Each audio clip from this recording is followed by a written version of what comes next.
बड़ा जुग जमाना खराब छे भूकंप आयल छले 3 बेर। हाँ यो हमू सुनलिए ई छेदिया कहला क्या अहाँ के मालूम भेल किछ डोलल नहीं हम पेशाब केलौ है तो हमरा पानी जका होय छले धुक धुक धुक धुक तो हम कहलिए वही 87 वाला गेले 75 वाला गेले एना केला भेले तखन पता लागल जे भूकंप आयल छै। बुझा गेल हमरा अहाँ के अगले टोटी से पता चलल कहै छी तो बैस रहै छी। हम जे कहलिए मंगरू चाचा के तो बुझबे नहीं केल के मानबे नहीं करे बाते में कि नहीं छले भूकंप नहीं कहलिए जे हमरा नहीं मालूम ओते भेलैया जे भूकंप आयल छै। हमरा जखन पेशाब भेले ने पानी जका दुक दुक दुक दुक मारै छले यो भेल तो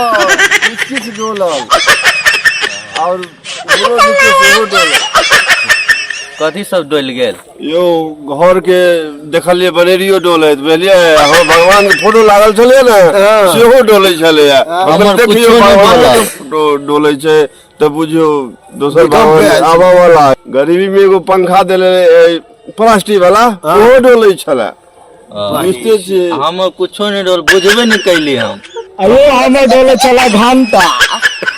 तो ओकरे को पंखा तो लो ले वहां हमरा से डंटा में हुरम 2-4 घंटा ई सब बोले छी बुढ़वा का चाचा हम दोसो तो बाते से करे छै रे सरवा डंटा त घंटा पंखा में डंटा के तो समझ रे पंखी रहै छै आब ओकरा कहै छी घंटा लला त डंटा लला बूढ़ भ गेलै एकरा त और जे छै की कहियो बिलक चचा ओनाही रह गेले आइल तक बदललै ने केना बदलते बेचारा के परिवार जे पुरने पकड़ा गेले बुझल हक बराबर परिवार पे हम चोरे यो हुए हां जा दिया हां कि सब्जी लो नहीं आगे परिवार खच्चर छड़े ले यहां चलो एक गिलास चाचा अपना सब चलो चले छी सब नहीं को बात बना जाओ गैरेज पर जाओ यो हमर भतीजा जिंदाबाद रहते और भतीजा जिंदाबाद रहते गाड़ी पर जाओ तब अपनो सब चलबा हां तो चलो अपनो सब आइ के बुता दियो हम काल किला ताप अभी सरवा सब आइब के कोनो टाइप के बुता देले कल के जाओ ठीक है भेले एगो बात बुझै छी छदिया ई सरवा सब जे